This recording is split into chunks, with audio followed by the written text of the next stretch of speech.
അങ്ങനെ പഞ്ചവർണ്ണ കിളിയെ വിളിച്ചിട്ട് അതിനാവശ്യത്തിനുള്ള ആഹാരവും അതിനുള്ള ദാഹനീരും എല്ലാം കൊടുത്തതിന് ശേഷം കഥ പറയാൻ ആവശ്യപ്പെടുകയാണ് നമ്മുടെ എഴുത്തച്ഛൻ. അപ്പോൾ നമുക്ക് നേരെ അങ്ങോട്ട് പോകും. അടുത്ത പേജ്. ഭീഷ്മ സമാനൻ അരിനിവഹത്തിന് ഭീഷ്മർ സരസയത്തിൽ വീണാറേ. ഭീഷ്മ സമാനൻ അരിനിവഹത്തിന് ഭീഷ്മ സരസയത്തിൽ വീണാറേ.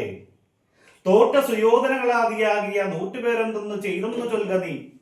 അല്ലയോ കിളിപ്പെണ്ണെ, നീ പറയൂ. ഭീഷ്മ സമാനൻ പരമശിവന്, അവിടെ ആ ഭീഷ്മൻ എന്ന് പറയുന്നത് പരമശിവനാണ്. പരമശിവന് സമാനനായ, പരമശിവനെ പോലെ ശത്രുവിനെ നിഗ്രഹിക്കുന്ന ഭീഷ്മർ അവിടെ സരസയിൽ വീണു. ആ സരസയിൽ വീണു. അങ്ങനെ തോറ്റു നിൽക്കുന്ന സുയോധനന്മാര്, സുയോധനൻ എന്ന് പറഞ്ഞാൽ ദുര്യോധനനും ആ 100 പേരും അല്ലെ. കൗരവർ എന്ന് പറഞ്ഞാൽ 101 പേരാണ്. കൗരവർ എന്ന് പറഞ്ഞാൽ 101 സഹോദരങ്ങൾ. ഗാന്ധാരിക്കും ധൃതരാഷ്ട്രർക്കും ഉണ്ടായ 101 മക്കളാണ്. ആ മക്കളില് ഒരു പെണ്ണും 100 ആൺകുട്ടികളും. ദുര്യോധനൻ തുടങ്ങി 100 ആൺമക്കളും അവസാനം വന്ന ദുശ്ശള എന്നു പേരുള്ള ഒരു പെൺകുട്ടിയുണ്ട്. അങ്ങനെ ആ 100 പേർക്കെതിരെ ഇവിടെ യുദ്ധഭൂമിയിൽ ആരൊക്കെയായിരുന്നു? പഞ്ചപാണ്ഡവർ.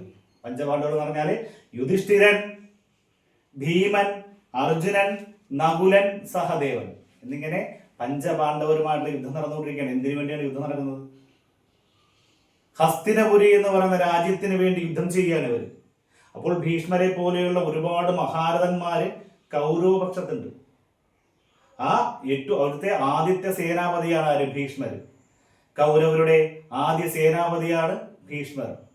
ആ ഭീഷ്മർ സരസയിൽ വീണു. ഭീഷ്മർക്ക് ഒരു വരമുണ്ടായിരുന്നു.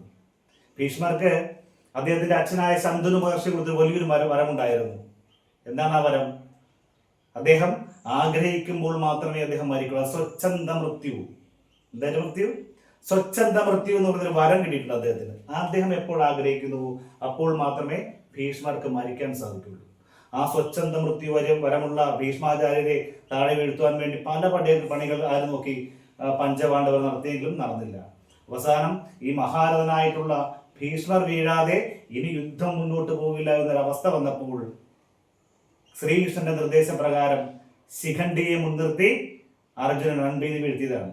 അപ്പോൾ ഞാൻ പറഞ്ഞു, മഹാരഥനാണ് നമ്മുടെ ഭീഷ്മാചാര്യർ. അദ്ദേഹം സ്ത്രീകൾക്ക് നേരെ അസ്ത്രമെടുക്കില്ല.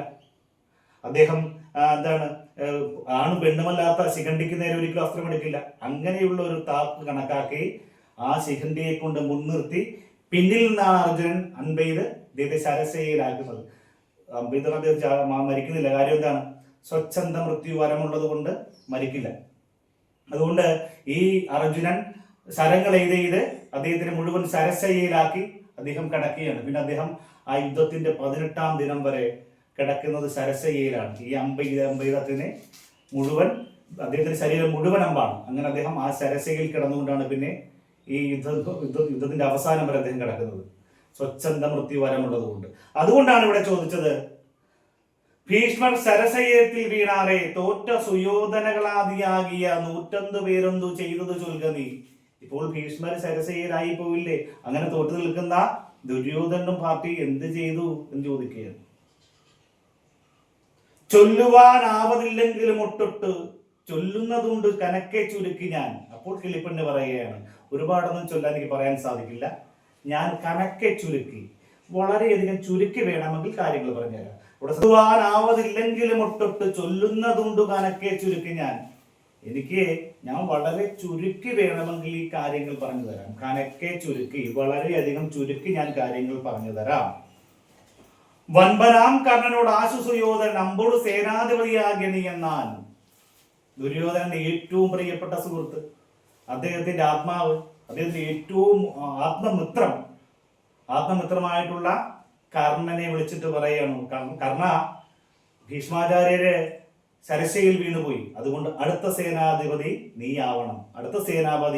ആവണം എന്ന് ആര് പറയുന്നു? ദുര്യോധനൻ പറയുന്നു. ഞാൻ പറഞ്ഞു, ദുര്യോധനന്റെ ആത്മമിത്രമാണ് ആര്? നമ്മുടെ കർണൻ. കർണനെ കണ്ടിട്ടേ ഒരു കാര്യമേ ഉള്ളൂ അദ്ദേഹത്തിന്. എല്ലാം അത്രത്തോളം അവർ തമ്മിൽ ആത്മമിത്രങ്ങളാണ്.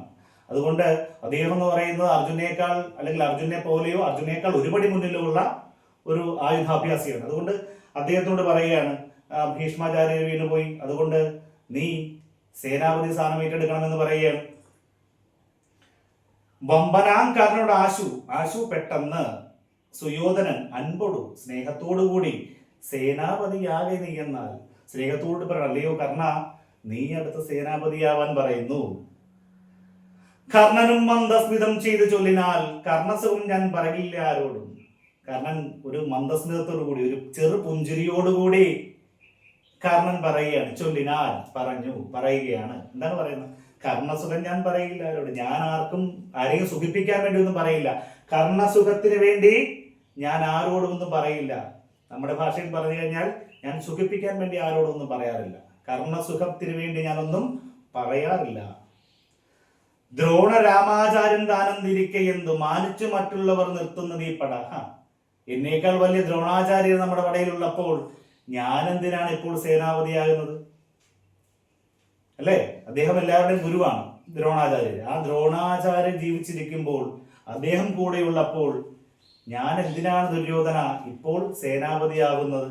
അതുകൊണ്ട് എന്നേക്കാൾ പ്രാവീണ്യമുള്ള ആളാണ് ദ്രോണാചാര്യൻ. കണ്ട, ഒരു എളിമയുണ്ട് അദ്ദേഹത്തിന്. അദ്ദേഹം ആ എളിമയോടുകൂടി പറയുകയാണ്, അല്ലയോ ദുര്യോധന, ഞാൻ നിന്നെ നിഷേധിക്കുകയല്ല, പക്ഷെ എന്നേക്കാൾ കഴിവുള്ള ദ്രോണാചാര്യരുള്ളപ്പോൾ ഞാൻ എന്തിനാണ് സേനാപതിയാകുക? അതുകൊണ്ട് നീ ദ്രോണാചാര്യരെ സേനാപതിയാക്കാൻ പറഞ്ഞു കൊടുക്കുകയാണ്. കർണനും മന്ദസ്മിതം ചെയ്ത് ചൊല്ലിനാൽ, കർണൻ പുഞ്ചിരിയോടുകൂടി പറയുന്നു. എന്താണ് പറയുന്നത്? കർണസുഖം ഞാൻ പറയില്ല ആരോടും. ഞാൻ ആരെയും സുഖിപ്പിക്കാൻ വേണ്ടി ഒന്നും പറയാറില്ല. ദ്രോണ രാമാചാര്യൻ താൻ ഇരിക്കെ എന്തു മാനിച്ചു മറ്റുള്ളവർ നിർത്തുന്നു ഈ പട. ദ്രോണാചാര്യനെ പോലുള്ള ഒരു ശ്രേഷ്ഠൻ ഇവിടെ ഉള്ളപ്പോൾ ഞാൻ എന്തിനാണ് സേനാപതിയാവുന്നത്? അദ്ദേഹമാണ് ആവേണ്ടത്. മന്നവ കേൾക്ക, ഭരദ്വാജ നന്ദന നിന്നുള്ള യോദ്ധാക്കളിൽ പ്രബലാധിപൻ. മാനിച്ചു മറ്റുള്ളവർ നിർത്തുന്നതിന് പടയെന്ന് നമ്മൾ പറഞ്ഞു വെച്ചാല്, അദ്ദേഹമുള്ള സമയത്ത് ഈ പടയെ മാനിച്ചിട്ട് എല്ലാവരും കൈകൂപ്പുന്ന ആളാണ് ദ്രോണാചാര്യര്. കാര്യം ദ്രോണാചാര്യര് ഈ പാണ്ഡവരെയും കൗരവരെയും അസ്ത്രവിദ്യ പഠിപ്പിച്ച ആളാണ്. അങ്ങനെ എല്ലാവരും മാനിക്കുന്ന ഒരാളുള്ളപ്പോൾ ഞാൻ എന്തിനാണ് ഇപ്പോൾ സേനാധിപതിയാകുന്നത്? അദ്ദേഹത്തെ ആക്കാൻ പറയുന്നു. അത് കഴിഞ്ഞുള്ള വരുന്ന നോക്കിക്കേ, മന്നവ, അല്ലയോ രാജാവേ. മന്നവ എന്ന് പറഞ്ഞാല് രാജാവേ. അല്ലയോ മന്നവ കേൾക്ക, ഭരദ്വാജ നന്ദനൻ. ഭരദ്വാജ നന്ദനൻ എന്ന് പറഞ്ഞാൽ ദ്രോണാചാര്യർ. ഭരദ്വാജ മുനിയുടെ മകനാണ് ദ്രോണാചാര്യർ. അതുകൊണ്ടാണ് ഭരദ്വാജ നന്ദന എന്ന് വിളിക്കുന്നത് കേട്ടോ. ഭരദ്വാജന്റെ നന്ദനൻ, ഭരദ്വാജന്റെ മകൻ. ഭരദ്വാജ മുനിയുടെ മകനാണ് ആര്? നമ്മുടെ ദ്രോണാചാര്യർ. അങ്ങനെ പറയുകയാണ്, മന്നവ കേൾക്ക, ഭരദ്വാജ നന്ദന നിന്നുള്ള യോദ്ധാക്കളിൽ പ്രബലാധിപൻ. ഇന്നുള്ള യോദ്ധാക്കളിൽ ഏറ്റവും പ്രബലൻ ഞാനല്ല. ആരാണ്? ദ്രോണാചാര്യരാണ്. അദ്ദേഹമാവട്ടെ. പിന്നെ ഞാൻ പക്ഷേ ഭരിക്കുന്നതുമുണ്ട് മന്നവ, സങ്കടമുണ്ടായില്ലേതും. അതുകൊണ്ട് ഞാൻ എല്ലാം നോക്കി നടത്തിക്കൊള്ളും. പക്ഷേ ഞാൻ ഒരിക്കലും ഇപ്പോൾ സേനാപതിയാവില്ല. കാര്യം എന്നേക്കാൾ കഴിവുള്ള, എന്നേക്കാൾ പ്രബലനായിട്ടുള്ള, യോദ്ധാക്കളിൽ ഏറ്റവും മുമ്പരായിട്ടുള്ള ദ്രോണാചാര്യരിക്കെ ഞാൻ സേനാപതിയാകുന്നില്ല എന്ന് വിനയത്തോടു കൂടി കർണൻ ആരോട് പറയുന്നു? നമ്മുടെ ദുര്യോധനോട് പറയുന്നു. മാനിയായുള്ള സുയോധനൻ ദ്രോണരെ സേനാധിപതി അഭിഷേകവും ചെയ്താൽ. അപ്രകാരം കർണന്റെ വാക്കുകൾ കേട്ട് ദുര്യോധനൻ എന്ത് ചെയ്തു?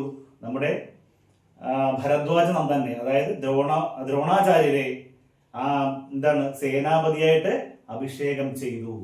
ഇത്രയുമാണ് നമുക്ക് പഠിക്കാനുള്ള ഭാഗം. ഓക്കെ, അപ്പോൾ ഒന്നുകൂടെ പറയാം. കൗരവരും പാണ്ഡവരും തമ്മിൽ നടന്ന യുദ്ധമാണ്. ആ യുദ്ധത്തില് ആദ്യത്തെ സേനാപതി എന്ന് പറയുന്നത് ഭീഷ്മാചാര്യരാണ്. അത് കഴിഞ്ഞു വരുന്ന സേനാപതിയാണ് ആര്? ദ്രോണാചാര്യര്. അത് കഴിഞ്ഞു വരുന്ന സേനാധിപതിയാണ് കർണപർവം. അത് കഴിഞ്ഞു വരുന്ന സേനാപതിയാണ് ശല്യര്. ഓക്കെ, അപ്പോൾ ഈ 4 സേനാപതികൾ മെയിനായിട്ടുള്ള കേട്ടോ. ഒന്നാമത്തെ സേനാധിപതി ഭീഷ്മപർവം എന്ന ഭാഗത്ത് ഭീഷ്മര്. രണ്ടാമത് ദ്രോണപർവം എന്ന ഭാഗത്ത് ദ്രോണാചാര്യര്. അത് കഴിഞ്ഞിട്ട് കർണപർവം എന്ന് പറയുന്ന ഭാഗത്ത് കർണര്. അത് കഴിഞ്ഞ് ശല്യപർവം എന്നൊരു ഭാഗം കൂടിയുണ്ട്. ആ ഭാഗത്ത് ശല്യം എന്ന് പറയുന്ന രാജാവാണ് സേനാപതിയാകുന്നത്. ഇങ്ങനെ 4 സേനാപതിമാർ വരുന്നുണ്ട്. മൊത്തത്തിൽ 18 പർവ്വങ്ങൾ എന്നല്ല ഞാൻ പറഞ്ഞത്. അതിനകത്ത് 4 പർവ്വങ്ങൾ യുദ്ധവർണ്ണനയാണ്. ഈ പറയുന്ന 4 പേരും സേനാപതിയായിരിക്കുള്ള കാര്യങ്ങളാണ് പറയുന്നത്. അങ്ങനെ ഭീഷ്മർക്ക് ശേഷം കർണൻ സേനാപതിയാവാൻ പറയുന്നു. പക്ഷെ അദ്ദേഹം അംഗീകരിക്കുന്നില്ല. അദ്ദേഹം വിനയത്തോടുകൂടി പറയുന്നു, ഞാനല്ല ആവേണ്ടത്, ദ്രോണാചാര്യരാണ് എന്നേക്കാൾ കഴിവുള്ള അദ്ദേഹമാണെന്ന് പറഞ്ഞുകൊണ്ട് അദ്ദേഹത്തിനെ റെക്കമെൻഡ് ചെയ്യുന്നു.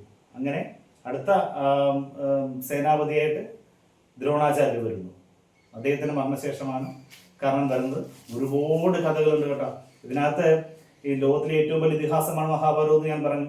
ആ ലോകത്തിലെ ഇതിഹാസം എന്ന് പറഞ്ഞ മഹാഭാരതത്തിന് 1,25,000-ഓളം ശ്ലോകങ്ങളുണ്ട്. 1,25,000 ശ്ലോകങ്ങളും ആയിരക്കണക്കിന് കഥാപാത്രങ്ങളും 10,000-കണക്കിന് ഉപകഥകളും. ഇതൊക്കെ ഓരോ കഥകളാണ്. ഈ കഥകളൊക്കെ നിങ്ങളൊന്ന് നോക്കണം. കാരണം നമ്മൾ കഥകളതി മോഹനം എന്ന് പറഞ്ഞ് പഠിക്കുമ്പോൾ തന്നെ ഈ കഥകളിലേക്ക് നമ്മൾ ആഴ്ന്നിറങ്ങിപ്പോകാൻ വേണ്ടി അതിനുള്ള സമയം നമുക്കില്ലാത്തതുകൊണ്ട് ഇതാണ് നിങ്ങളുടെ ആദ്യത്തെ പാഠം എന്ന് പറയുന്നത്.